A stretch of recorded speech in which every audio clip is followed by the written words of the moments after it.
for a week that didn't involve Alabama football, things were pretty interesting.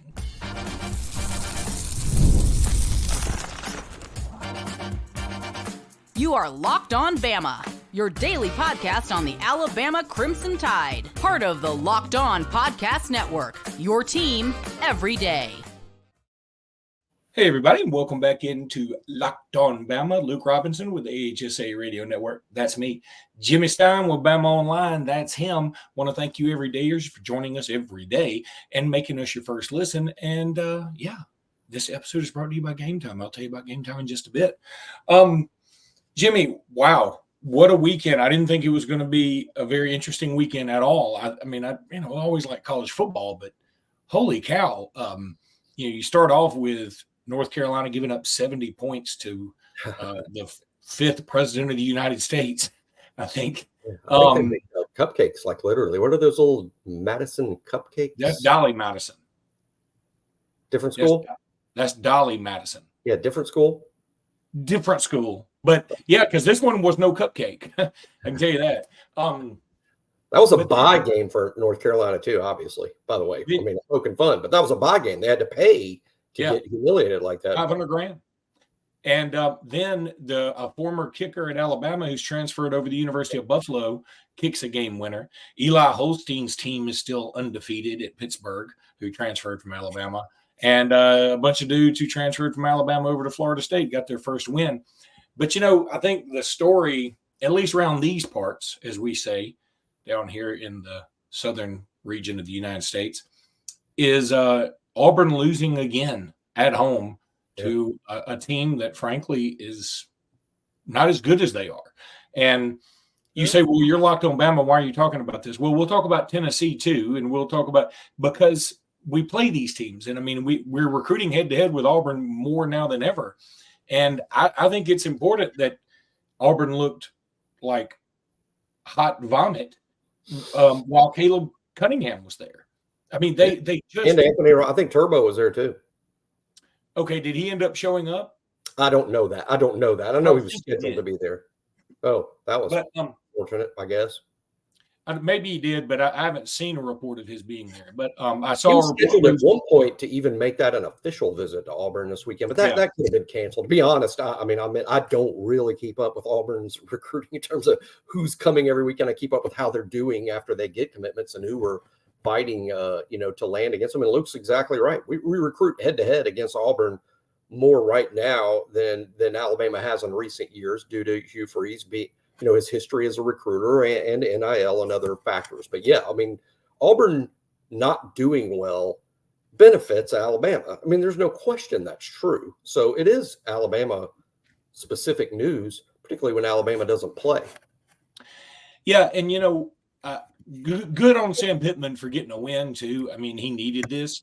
Good on Bobby Petrino for, although I don't know that I can ever wish Bobby Petrino anything positive. Good on him for going into Auburn and getting a win, after all the stuff he's been through with Auburn and Arkansas for that matter. What's funny to me is this played out exactly the way I wanted it to play out when I did the college football preview thing that we do on Locked On, where in the game on that broadcast on Thursday, I think it aired. The Locked On folks were like, what would be perfect is if Peyton Thorne had to come in to save the day. And I said, no, what would be perfect is if Peyton Thorne comes in and almost saves the day. And that's exactly how that went down.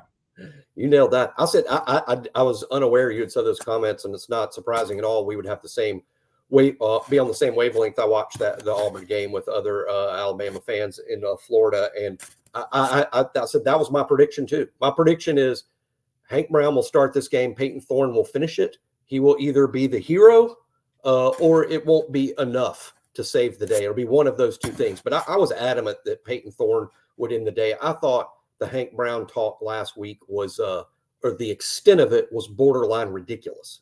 Borderline ridiculous. And I would say that, and I do say that in cases regarding Alabama, when I think our fans and our media make too big a deal of a performance against an outman team or on a day when they do well against, the threes and the freshmen. I'm always like, remember who they're doing this against. I didn't think Hank Brown looking fairly impressive against New Mexico meant anything. And I was right about that. Peyton Thorne does have a track record with some success. I think he's Auburn's best chance to win football games. And again, as sad as that may be for some people to hear, I think that is very true. And Jordan Hare Stadium has always been tough on offenses. Who knew it would be tough on Auburn's? That's just the way it is, I guess. But and they got bigger problems in quarterback. All the focus on quarterback, Luke, but that team that I watched, they got bigger issues than quarterback. Lots of bigger issues. Yeah, they don't block well up front. The most talented receivers are freshmen. I sort of like the hyphen dude that kind of number 5. He's pretty good. But Lambert Smith, yeah, Lambert Smith. He's fine. He's good. He's an SEC player in my opinion. But is he an SEC difference maker? I don't know about that. Obviously Jarquez Hunter is a good player. I mean, we knew that before the season started. He's good, and I even think their backup backs are okay. They're just not good enough. And I said before the game started, and it played out this way. Hey, it's early. And I think Auburn's going to play Oklahoma tougher than some think. I wouldn't be surprised if that game's really close this upcoming week. But if you don't beat Arkansas at home, I mean, where are you going to find your SEC wins? I mean, that's the question for Auburn. Where are they going to find wins if you've lost a home game to Arkansas? Because now every game looks daunting. Some of the road games are near impossible for Auburn this year. But there'll be too much negativity this week. I've seen this in college football so many. There'll be too much negativity. I like Oklahoma to beat Auburn next weekend. I think that's what's going to happen. Oklahoma has more good players than Auburn has, and they're going to win the game, I think. But I'm not convinced it's going to be a total blowout. I think it might be tight. Yeah, I think that moving on to some of the other games, Tennessee and Oklahoma, of course, Alabama plays both of them. There is a love affair with Tennessee right now, and I get some of it. I do. I mean, the defense looked daunting. There were times that the offense was really clicking well. I'm not as in love with them as, say, I think some people should be. I think some of it is the fact that there hadn't been anybody, maybe with the exception of Texas, that has really looked incredibly strong through this first quarter of the season. Right. Georgia certainly has had their moments, and Ohio State has had their moments, but I mean, I can see weaknesses in all of them, unlike many recent years where it looked like Alabama or Clemson or Georgia or Ohio State looked unbeatable at this stage in time. So I think that some of it is we're looking for somebody to look dominant. And that said, I also think you have to discount the win a smidge because Oklahoma's got a lot of issues. Oklahoma, what are the odds that Auburn's going to face two teams in Arkansas and Oklahoma at home, and all the teams may change quarterbacks at some point during the game? My brother called me during the middle of the Auburn game and said, how bad does it make you look if you're a home favorite, you're losing 7-0, and the other team, which is winning, says we should be killing these guys. We got to make a quarterback change. And I think that was true. And then Oklahoma made a quarterback change, from Jackson Arnold, who's number 1 quarterback in the country a couple of years ago, to this other guy who doesn't look bad. But I mean, I don't know who's going to be starting for who on Saturday in that game. And then finally, Missouri and Vanderbilt. Of course, we play both of them. Vanderbilt's better than we thought. Missouri's probably not as good as we thought. That's the bottom line. Yeah, that's a great way to sum that up. I completely agree. I've yet to be knocked out by Missouri. Missouri's clearly going to win a lot of games. They're a threat to make the playoff. But in my opinion, Missouri has not looked like a playoff team yet. They look like they're going to win a bunch of games and they might make the playoff, but they don't look like a playoff team. Tennessee has, Ole Miss has, Alabama has, Georgia has, Texas has. I mean, the top of the SEC is ridiculously deep and daunting. And yeah, I absolutely include Tennessee in that mix with Ole Miss, Alabama, Texas, and Georgia. I think Tennessee belongs there because they're not just Nico. I think some Alabama fans or fans out there who have not seen Tennessee play might think, oh, wow, this hotshot quarterback, it must be the real deal. Well, yeah, he is, but Tennessee's a really good team because they play defense and run the ball in addition to having a quality quarterback. Yeah. That's a team that's not going to be making a QB change, by the way. And one last thing I'll throw in about Jackson Arnold getting benched in this game. I mean, I talk about it all the time. the most disrespected player in football that coaches should be in love with are game managers.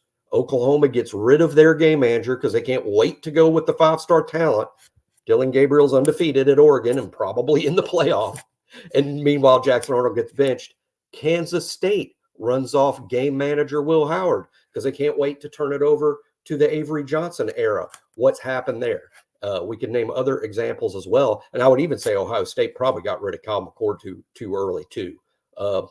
But hey, difficult quarterback situations. But boy, we got Alabama, Georgia to preview all week, and neither Alabama nor Georgia is in those teams' boats. They're both highly secure with their Heisman contending quarterbacks. Well, I mean, it's a good, you can mute to kick off Georgia week.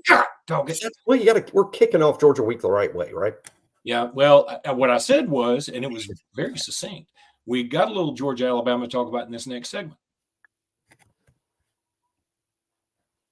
God, me and this mute button, man. But I got to tell you about FanDuel.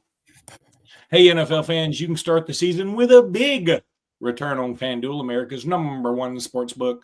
So when you get a hunch in the middle of the game, you can check out the latest stats, view live play-by-play, and so much more on the same page where you place your bets. You'll get started with $200 in bonus bets guaranteed when you place your first $5 bet. That's only at FanDuel.com. You can visit FanDuel.com and check out this offer and others because FanDuel is, of course, America's #1 sportsbook. So getting started with some Bama, Georgia talk. And look, I'm a couple of things. First of all, Alabama's still #4 in the AP poll. Georgia #2. I'm cool with that. I think Texas should be 1. And if Georgia wants to use, hey, we're not #1 anymore as some kind of motivation, so be it. Whatever. I don't think that matters. 2 versus 4 is still a big deal. I thought Andrew Bone had a great article. If we want to start off, because we're going to spend all week diving into different things, but if you really want to go into something different, who would you like the guest speaker to be? And frankly, for me, the choice is clear. I think it's Julio Jones, and I think it's Julio Jones. He's not in the NFL right now. He's the guy that sort of kicked off this whole thing. He'll get to be on the stage right there with Nick Saban. And that was sort of his coming out party. He had a big catch right before, in 2008, I should say, in the blackout game against Georgia.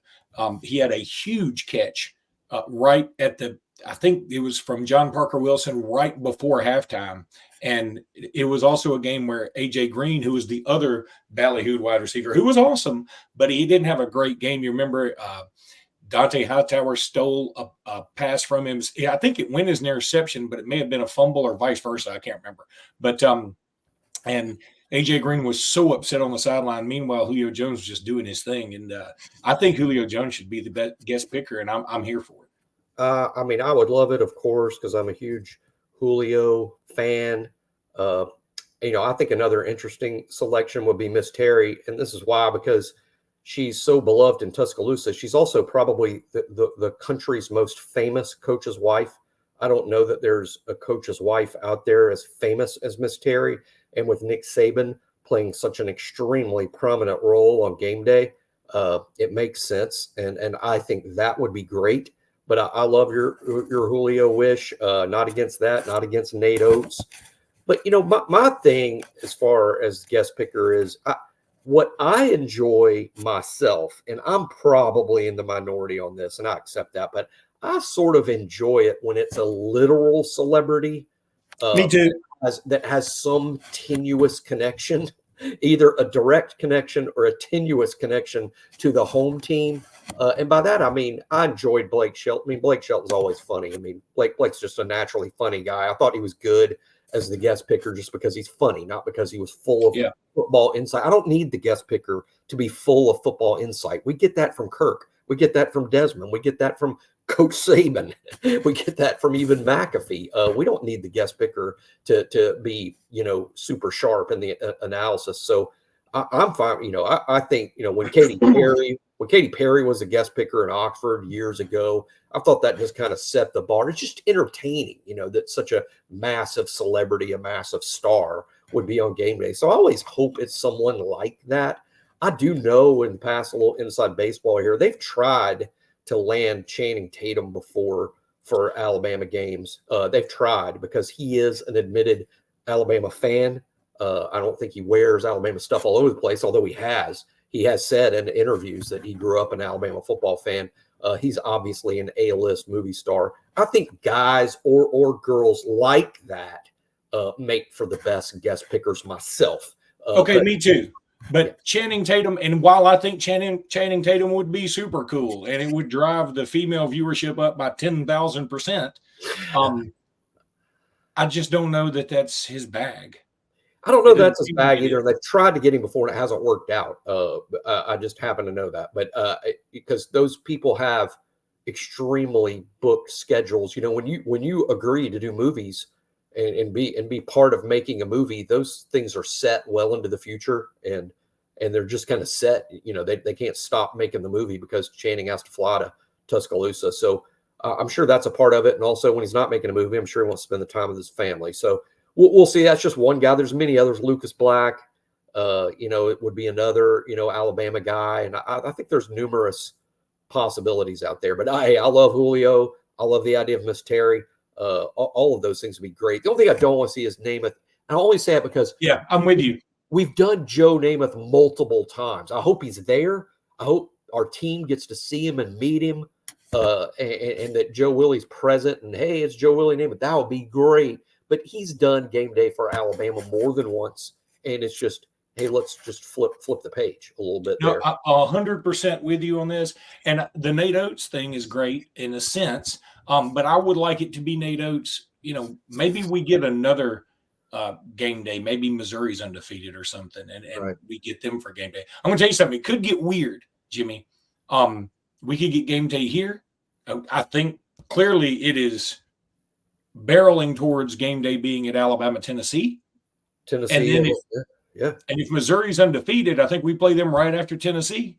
I could see that certainly happening if Alabama doesn't have 2 losses or something, But and if that happens, I would love for that to be Nate Oates. Not because I don't think it's it's too big a stage for him, but I'm with you. Like, I don't know that we've ever had a guest picker that just blows people away. Like the Katy Perry thing, no relationship to Ole Miss that I can possibly think of, but it was such a big deal. I know what it was. It's so weak. I know what it was. Her road manager, the guy that manages her, her appearances, her concerts, the road manager, he was an Ole Miss guy. He was an Ole Miss guy. So he went to Katy with, hey, could you do this? But she had zero connection to Oxford and Ole Miss. It's just fun for me, just because, not that I'm a huge Katy Perry fan, it's just because, wow, that's an A-list celebrity, and I think it makes game day look great, and I think it makes college football look special. Yeah, I'm with you on that. It would be cool if it were somebody. I don't even know who and here's the other thing. Apparently, Trump is coming to this, and don't want to make a political statement in any regard. I can say that it's one of those things where everybody I've talked to, whether they're pro-Republican, pro-Democrat, don't give a rip, have said, I kind of wish it wasn't happening because, hey, if you're anything like me and you were at the national championship game with Georgia in 2017, you know how miserable that was at the gate. I don't remember it's being bad in 2019. Apparently he was there. I don't remember it's being.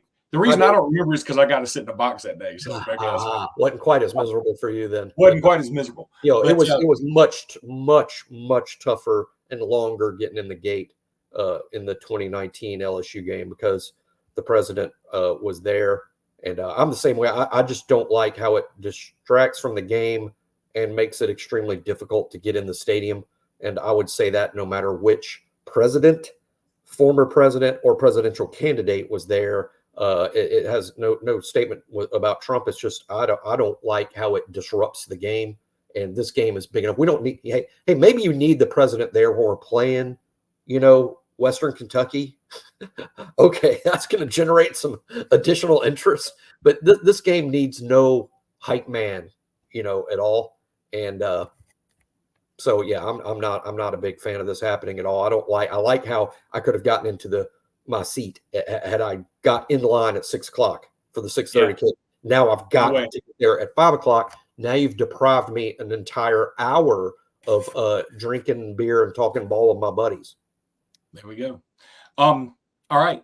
When we come back, we're going to talk about a little basketball because I know Georgia's going to dominate this week, but it was a big day for Alabama basketball Saturday.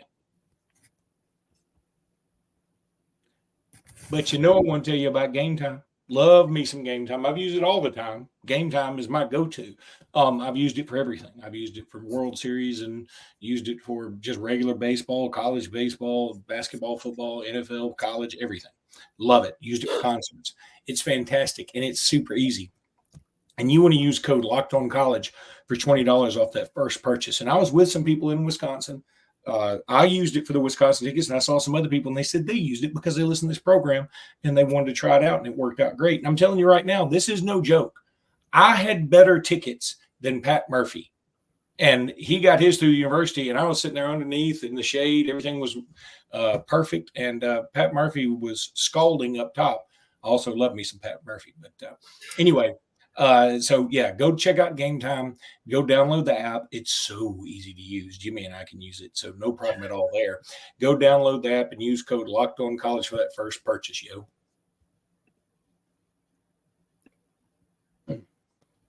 All right, so Alabama basketball. It's not something that you think about talking about this at this point in the season, right? But Alabama got a commitment from London Jemison, a kid who Preston Murphy was the lead recruiter on. He is a top 40 kid in the country. They've also landed Amari Allen in the last couple of weeks, who's a top 70 kid in the country. These are both forwards, like wing and small forwards kind of guys. Jemison, I watched some of his tape. He looks like a great player. Looks like a lot of fun. He seems to be perfect for the system. He's from Connecticut. So he's a basketball dude. And there's some big basketball guys expected this weekend. Another thing we're going to talk about all week is the football visitors coming in. It's going to be a who's who. It's going to be a list that Donald Trump's going to be like, man, it may take me longer to get in because some of these dudes are going to get But AJ Dabanasta will be there, the number one player in the class. Like, he's the consensus number one. He is like unquestionably number one. Like, nobody else has anybody else number one but AJ Dabanasta. Now, he is really being pursued by BYU, and they are throwing everything that can be thrown at him legally and religiously by Mormons. All the money. Huh? All the money. That's what their NIL deal to him is. All the money. They basically handed him a check, said, you fill it out. It'll be cool having him there. Trump will be in line waiting to get his autograph. Yeah, there's no doubt about that. So, he's going to be in for this Georgia game. That's a big deal. Malik Thomas should be in as well. And, of course, Alabama's still recruiting him very hard. Alabama's still after guys like Mikael Brown. There's another 5-star. And Braden Burries, who is a 5-star guard as well.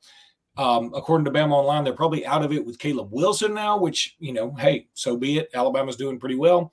And so, who knows what's going to happen here. But it sure seems like Alabama basketball is kicking chicken right now. Yeah, we've had a lot of great coverage of it at BOL. And, Joe Tipton, who's one of the best inside basketball guys in the country, working at On3, keeps us well informed with that every single day. Basketball recruiting is going great. Obviously, the commitment of London Jemison is the biggest news. He's a national top 40 player. I tell you who he's sort of similar to in terms of like skill set. And, he's probably not quite this good, but he's a lot like Brandon Miller. And I say that in the sense he's long. He's an excellent shooter. He's a spot-up shooter, but he handles the ball so well. He's a guy that they think can even initiate offense. And I think we all remember, it sounds like I'm describing Brandon, right? A spot-up shooter with great length who can initiate offense. He's so good with the ball in his hands. He's also a more than willing defender. a team player, a guy that's going to do all that's asked of him, and again, he can play the 1, the 2, or the 3. They really see him as that wing forward type. And then again, a national top 40 player. It makes him pretty elite. Alabama had to beat Louisville, Kansas. A lot of big basketball powers for him. This was a big pickup for Alabama, but like Luke said, going over the list of players that will be there this weekend, including AJ, the number 1 player in the whole country, and a generational player. And I shouldn't say generational, that's overused, but like Luke accurately said, of course, he's not just this year's number 1 player. This is a guy that's probably the best number 1 player in several cycles. I mean, he's almost a lock to be the number 1 pick, when he's eligible to enter the draft, which he will be after 1 year. All these NIL deals, all this stuff, trying to get AJ. It's just for 1 year of his services. He's an almost certain top pick lock for the NBA after his 1 year in college. Yeah, there's no doubt about it. He is a special specimen, and you can go check him out on YouTube and see what we're talking about. He's a dude, and there are crystal balls out there for him to commit to Alabama. Now they come with the caveat that, hey, if BYU throws as much money as we're talking about, nobody's turning that down. But he's going to be such a special player. BYU may offer him a lot of what we call roster value money, but I mean, if he's the best freshman in the country, he's going to make a ton of NIL money off the floor, no matter where he plays. And what Alabama can sell him on is, hey, you're going to make more money in the NBA than you are in 1 year in college, and we can prepare you for that better than anyone. And that's so Alabama's got a nice pitch. Let's see if it's enough. I mean, to me, it's just fun that you're in it for a kid of this caliber. I mean, this is a LeBron James-like character in recruiting. Yep, no doubt about it. All right, that's going to do it for today's podcast. We'll be back tomorrow. We're going to be talking Georgia all week long, y'all. So y'all come on back with us tomorrow. We appreciate you, and we appreciate you tuning in, and we'll be back tomorrow. Until then, roll tide, everybody. Roll Tide.